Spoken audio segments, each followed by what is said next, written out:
Merci à vous pour cette invitation à ce colloque dédié à Joseph, comme ma thèse qui était au final exclusivement dédiée à Joseph. Je vais la présenter en quelques mots.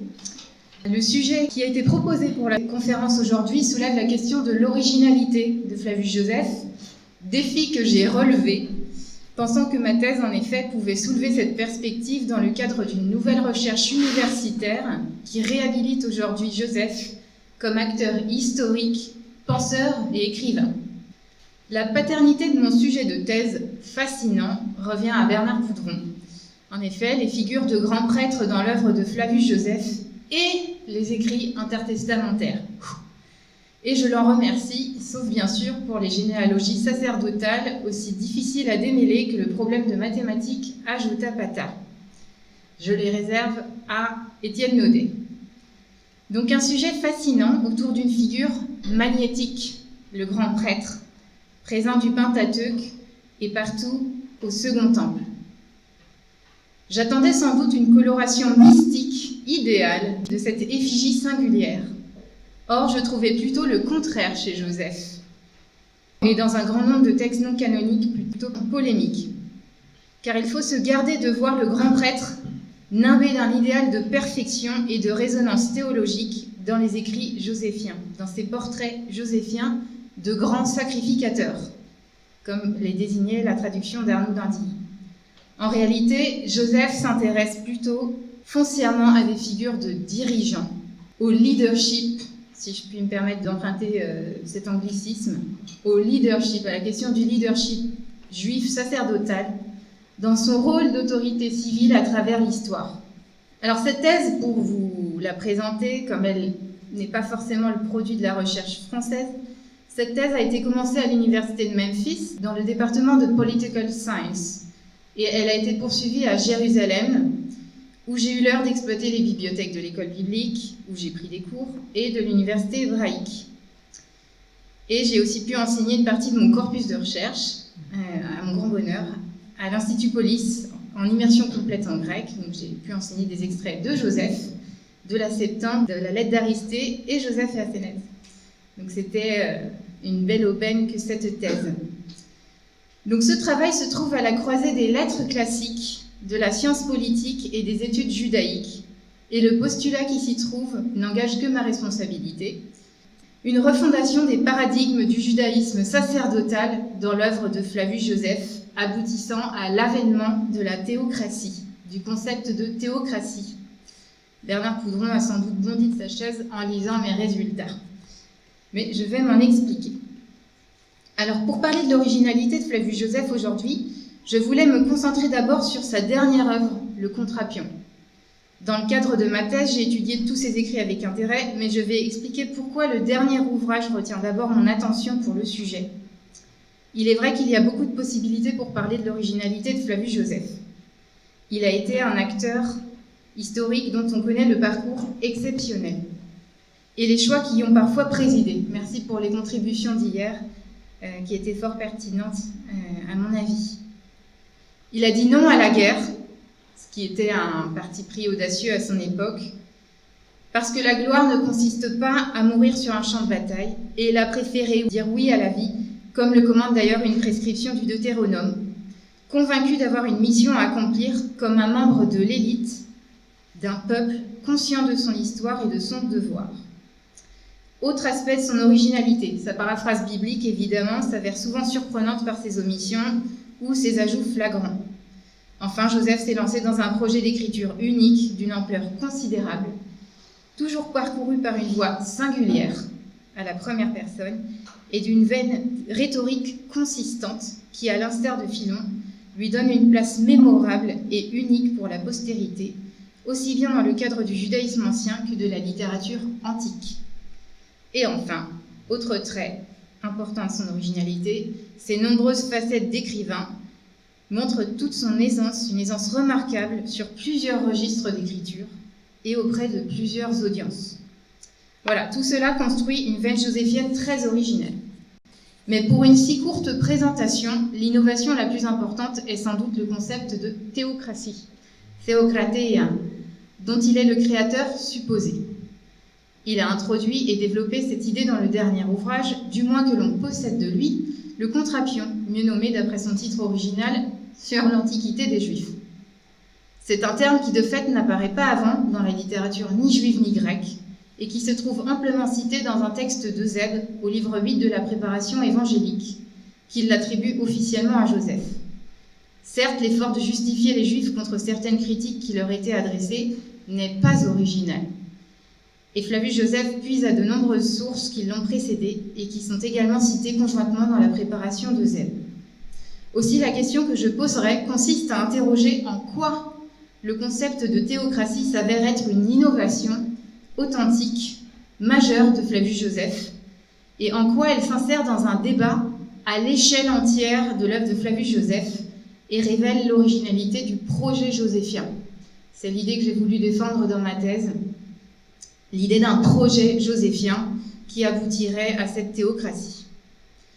Je voudrais suggérer que la présentation de la théocratie de Flavius Joseph n'est pas seulement une description idéale du temple, mais une réinterprétation de la loi de Moïse, destinée à refonder le rôle des prêtres à la lueur de l'histoire juive qui peut s'y lire en filigrane.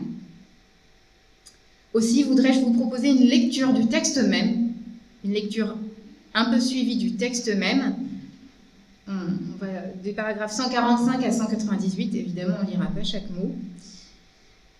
Donc dans ce contexte immédiat de l'apparition du concept de théocratie dans le Contrapion, puisque ce terme est devenu si galvaudé, allons voir de quoi il s'agit dans le texte même.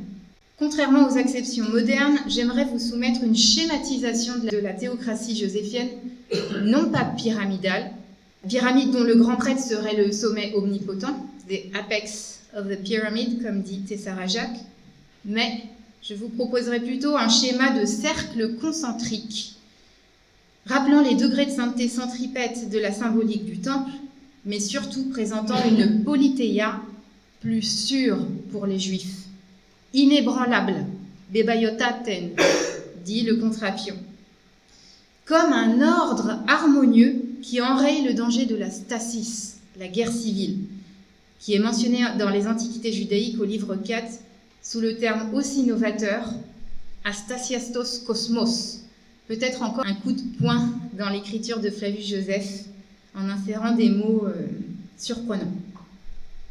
Donc voilà, cette politeia se voudrait être un ordre qui empêche la stasis ou la guerre civile.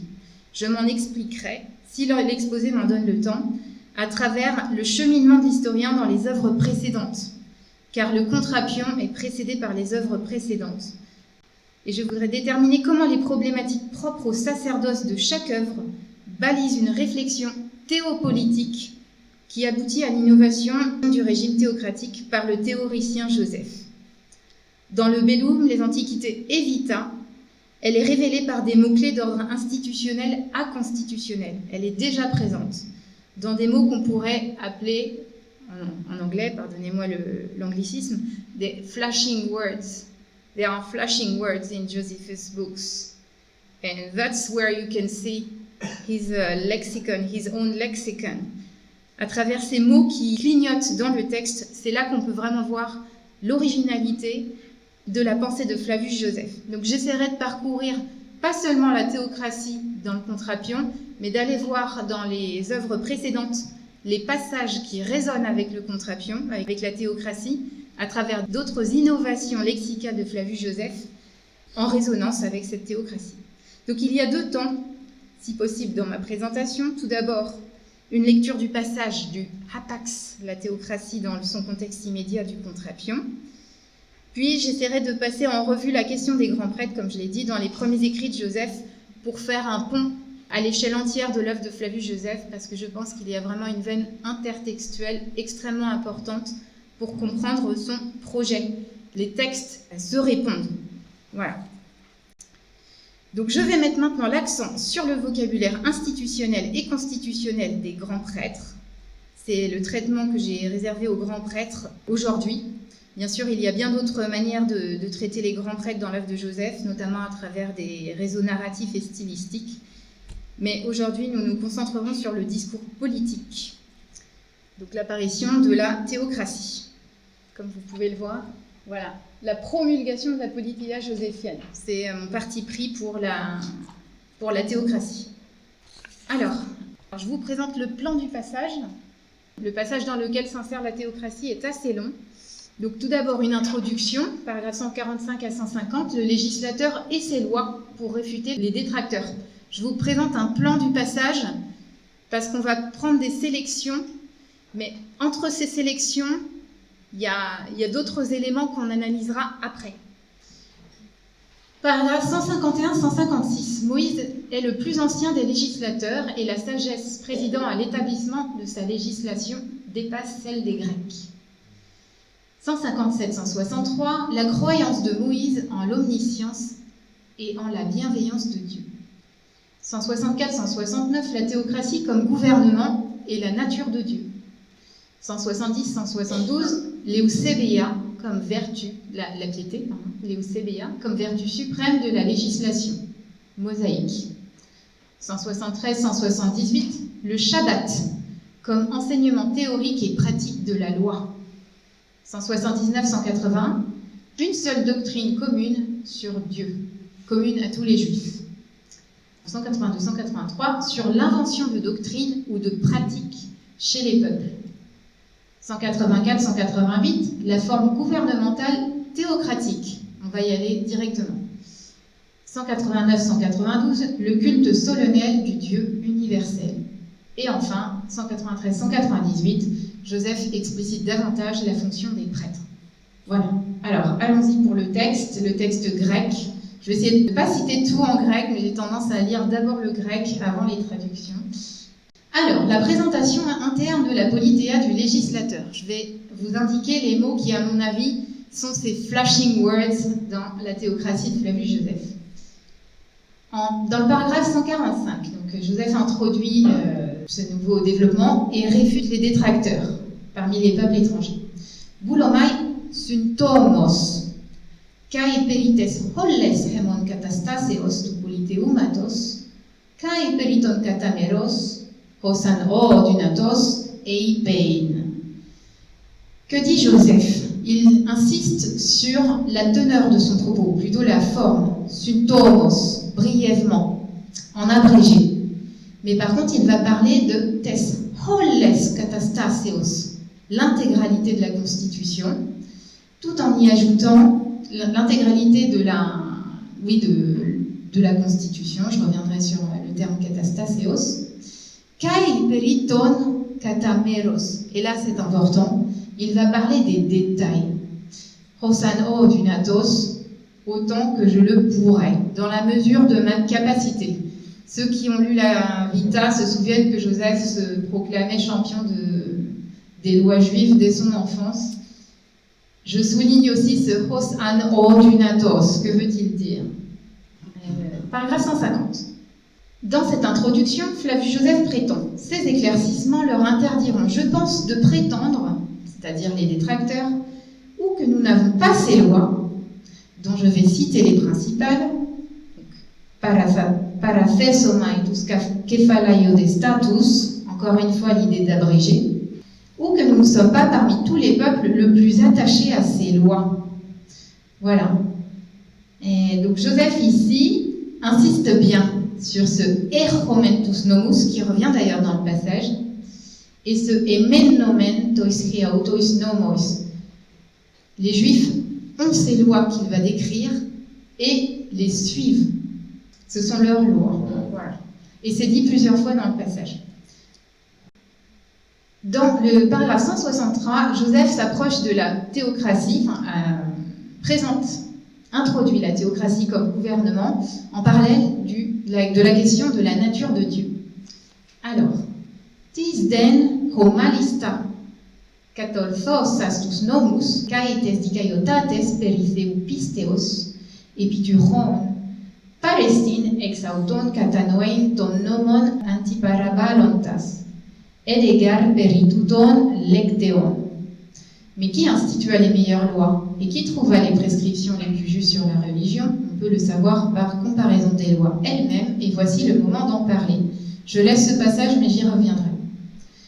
Ukun apeiroimen hae katameros ton ethon kai ton nomon paratois hapasin anthropos diaphorai kephalaios an eipoitis hoimen gar monarchias hoidetas polygon dynasteias aloidetois prefesi et petrexanten exousian ton politeumaton.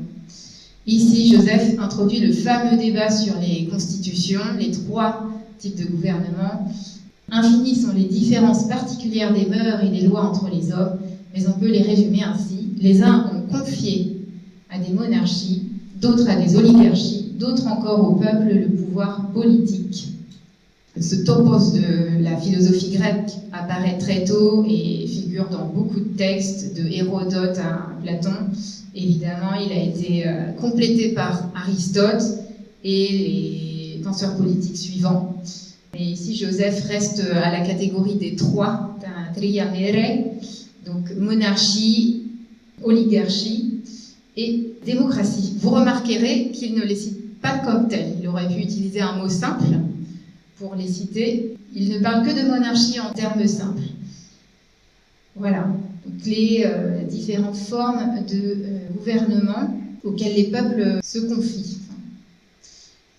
Et petrexanten exousian ton politeumaton. Ici, l'idée d'exousia désigne le fait de confier à quelqu'un ou à une forme de gouvernement une charge publique.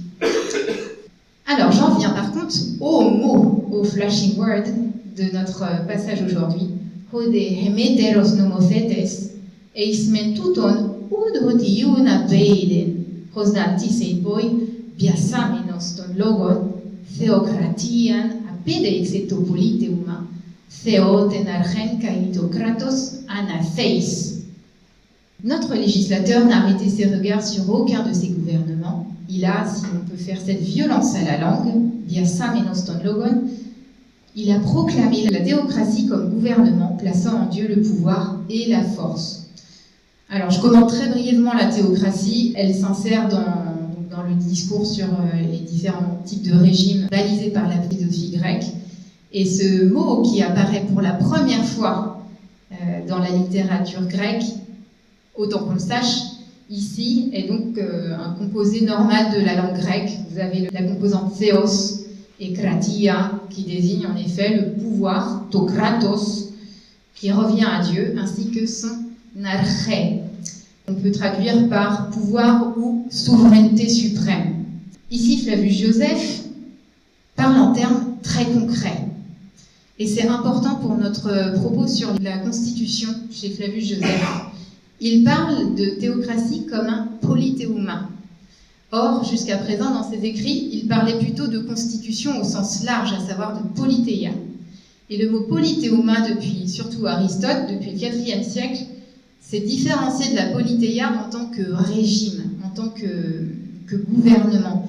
Il désigne une charge humaine, une fonction que l'on attribue à quelqu'un. Voilà.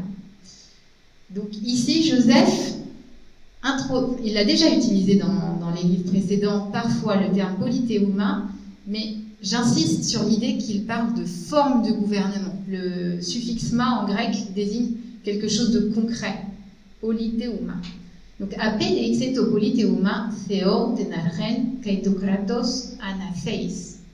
Et à côté de ça, à côté de apede to politeuma, donc vraiment un lexique pratique de la politique, il dit plaçant en Dieu le pouvoir et la force. Vous avez le verbe anatheis au bout de la phrase. Et anatheis, pour moi, c'est plutôt un terme qui se réfère à la religion. Donc, conférant comme une offrande, pour ainsi dire, comme un anathème, le pouvoir suprême et la force à Dieu. Je n'en dis pas plus pour le moment. Le mot est apparu et il est apparu avec des points d'exclamation, si je puis dire. Ça n'existait pas en grec, mais je pense qu'il les aurait introduits à cet endroit-là. Moïse introduisit la théocratie. Ça paraît original, en effet, c'est la première occurrence d'un mot. En revanche, le contexte immédiat n'est pas du tout original ici. Regardez la phrase d'après. Propoios decat, le développement d'après plutôt, excusez-moi. Propoios decat aussi anestin agnoston. Dieu est inconnaissable dans son essence. Et en effet, Joseph commence ici un développement sur la nature de Dieu. Alors justement, il développe dans les paragraphes suivants l'idée d'eusebeia, la piété, comme vertu suprême de la législation juive. Rien d'étonnant à ça, rien d'original. Ça paraît assez évident pour les juifs évidemment, mais pour un lectorat romain aussi. Aition derodi kaitotropotes nomothesias prostochresimon panton ae holudienenke. Ugar meros aretes epoi esentene eusebeian alatautes meretalla. Lego de tendicaiosinen, ten sofrosunen, ten carderian, tenton politon prosalelus en hapasis symphoniae. Joseph parle du caractère de sa législation, la législation de Moïse, tournée vers l'utile, et qui l'emporta toujours sur tous les autres. Car il ne fit point de la piété un élément de la vertu, mais de toutes les autres vertus des éléments de la piété. Je veux dire la justice, la tempérance, l'endurance et la concordance des citoyens dans toutes les affaires. Ce développement, en fait, constitue un premier développement assez évident du terme de théocratie, qui n'est pas si original, et qu'un peut-être un Romain pourrait faire sien aussi, en mettant la piété au-dessus des autres vertus, aretae de la pensée politique et des constitutions politiques. Je continue. Alors, je passe au français. Car toutes nos actions, nos préoccupations et nos discours se rattachent à notre piété envers Dieu. Il n'a donc rien omis d'examiner ou de fixer de tout cela. Toute instruction et toute éducation morale peuvent en effet se faire de deux manières, par des préceptes qu'on enseigne ou par la pratique des mœurs. La pratique, parlons-en. Paragraphe 173-178. Le Shabbat comme enseignement théorique et pratique de la loi. Joseph dit, notre législateur, lui, a mis tous ses soins à concilier ces deux enseignements. Il a lui-même délimité et réglé tout cela pour eux par sa foi, afin que vivant sous elle, comme soumis à un père et à un maître, nous ne péchions en rien, ni volontairement, ni par ignorance. Deuxième proclamation du développement, il a proclamé la loi comme l'enseignement le plus beau et le plus nécessaire. Ce n'est pas une fois, ni deux, ni plusieurs qu'il faut l'entendre, mais il a ordonné que chaque semaine, abandonnant tous autres travaux, on se réunit pour écouter la loi et l'apprendre exactement par cœur. C'est ce que tous les autres législateurs semblent avoir négligé. Alors, j'avais mis en gras au paragraphe 175 les termes anankaio tatona pedeixe paideuma ton nomon. C'est exactement la même formule qui est employée, le même verbe et la même construction avec un complément du COD qui est employé pour le paideuma, la forme d'éducation, le Shabbat. Moïse a proclamé, comme il a proclamé la théocratie comme forme de gouvernement, il a ici proclamé le Shabbat, la loi, comme enseignement ou plutôt forme d'enseignement. Là encore, on a une acception très pratique du terme en paideuma. Et qui plus est, il l'a qualifié de anankaiotaton, extrêmement nécessaire. Il stipule que les prescriptions de Moïse enjoignent chaque juif, akribos ekmanfanein, d'apprendre par cœur la loi des Juifs. C'est important pour notre propos, mais on va le continuer avec la suite. Et on en vient à la forme gouvernementale théocratique. Mais pour nous qui avons reçu cette conviction que la loi dès l'origine a été instituée suivant la volonté de Dieu, ce serait même une impiété que de ne pas l'observer encore. Alors il met l'accent sur phulatein, l'idée de conserver la loi, et il reprend, comme dans l'introduction du passage. Alors regardez la deuxième phrase de la diapositive. Tigar autu tis an metakineseien et tikalion exeuren et tipareheteron os ameinon metenenken arageten holen katastasintu politeumatos bis repetita. On a de nouveau l'expression l'intégralité de l'établissement de la forme du gouvernement, littéralement. Alors Joseph s'exprime, il commence ici à s'exprimer à travers des questions sous forme délibérative, et ça nous intéresse. Écoutez, en effet, que pourrait-on y changer à la loi de Moïse? Que trouver de plus beau? Qui apporter de l'étranger qu'on juge meilleur? Changera-t-on l'ensemble de la Constitution?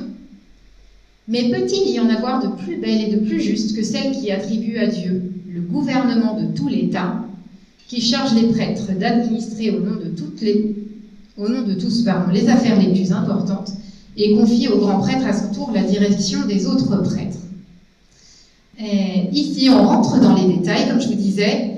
Ce texte qui introduit l'idée de théocratie contient beaucoup d'éléments concrets, une forme gouvernementale, un polythéuma, qui est répété ici. Alors, qu'est-ce qu'on trouve dans ce polythéuma? On trouve la première place, occupée évidemment par Dieu, qui occupe le gouvernement de tout l'État. Hegemona ton holon. Ici, ton holon, ta hola au nominatif, peut désigner aussi bien l'univers que le pouvoir suprême. Donc il y a vraiment une connotation double dans cette théocratie par rapport au pouvoir, à la puissance de Dieu.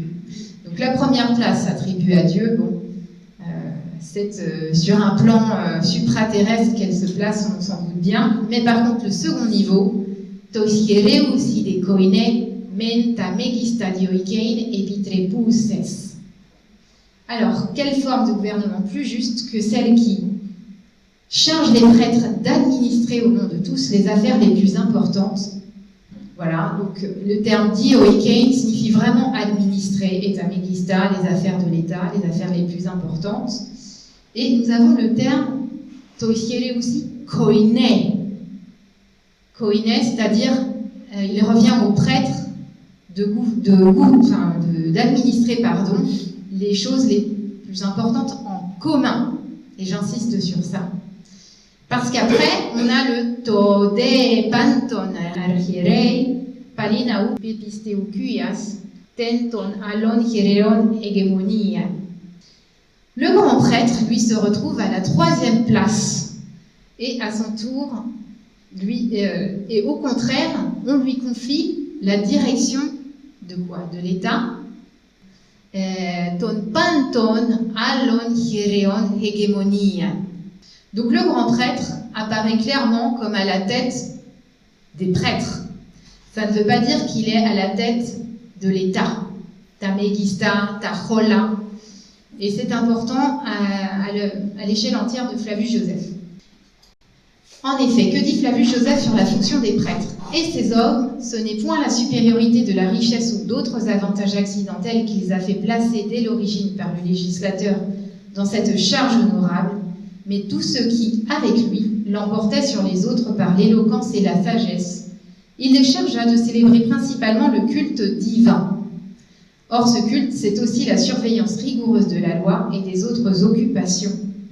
En effet, les prêtres reçurent pour mission de surveiller tous les citoyens, de juger les contestations et de châtier les condamnés. Donc cette théocratie attribue des pouvoirs civils nets aux grands prêtres et particulièrement sous forme collégiale, collective. Je vais lire la fin du passage et faire un commentaire pour venir à mon interprétation de ce passage. Peut-il exister une magistrature plus sainte que celle-là? Peut-on honorer Dieu d'une façon plus convenable qu'en préparant tout le peuple à la piété et en confiant aux prêtres des fonctions choisies, de sorte que toute l'administration de l'État soit réglée comme une cérémonie religieuse? Il n'y a qu'un temple pour le Dieu un, car toujours le semblable aime le semblable, commun à tous, comme Dieu est commun à tous. Les prêtres passeront tout leur temps à le servir et à leur tête sera toujours le premier par la naissance. Avec ses collègues, il fera des sacrifices à Dieu, conservera les lois, jugera les contestations, châtiera les condamnés. Et là, on a un nouveau terme qu'on peut attribuer à Flavius Joseph. Il est un petit peu attesté ailleurs, mais je pense que c'est vraiment la marque de Flavius Joseph. Regardez, que fait le grand prêtre? Houtos, celui-ci, metaton suniereon, avec ses collègues prêtres. C'est un terme qui est, je ne sais pas s'il est attesté une fois avant Joseph, je crois qu'il est exigé plus tard, mais il figure ici chez Joseph parmi les très rares occurrences dans le corpus grec. Donc c'est avec ses collègues prêtres que le grand prêtre sacrifiera, conservera les lois et exercera la justice, punira les condamnés. Voilà. Néanmoins,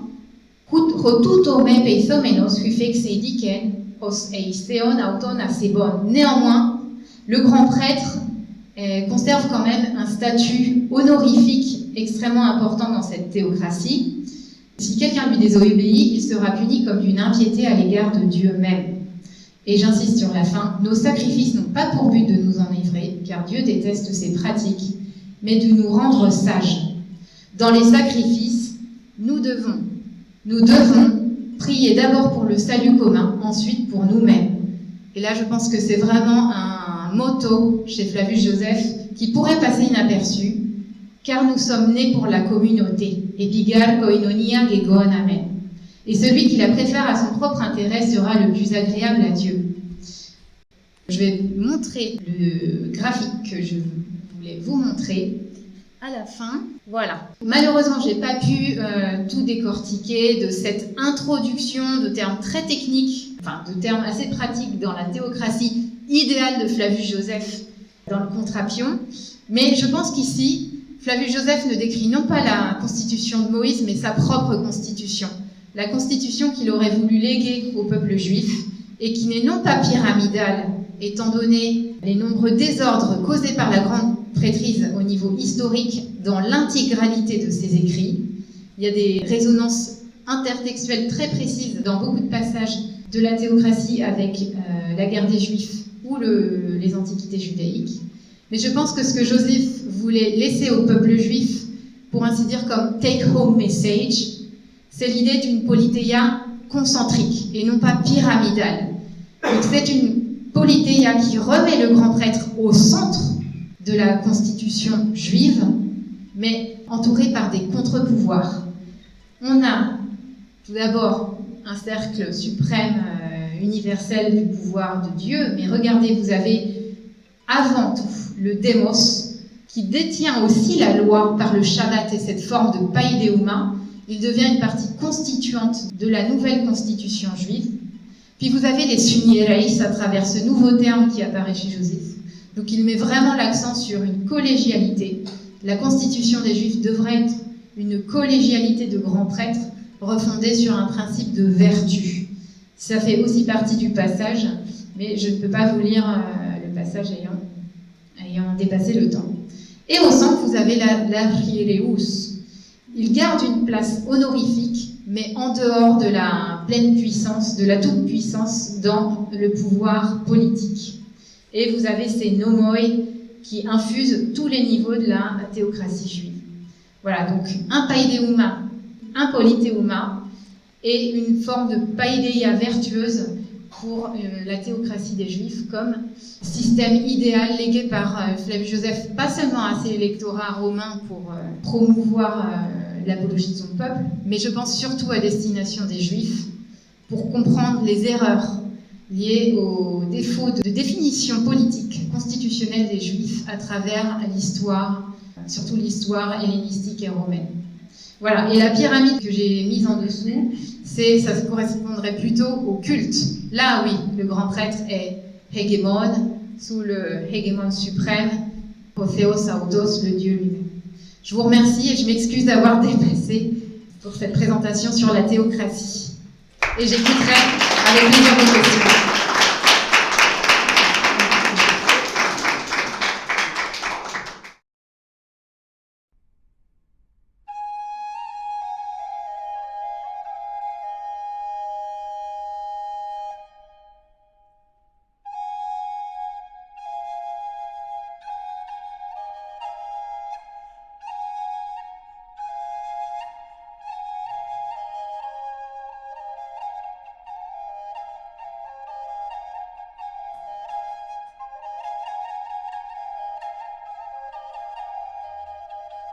Pero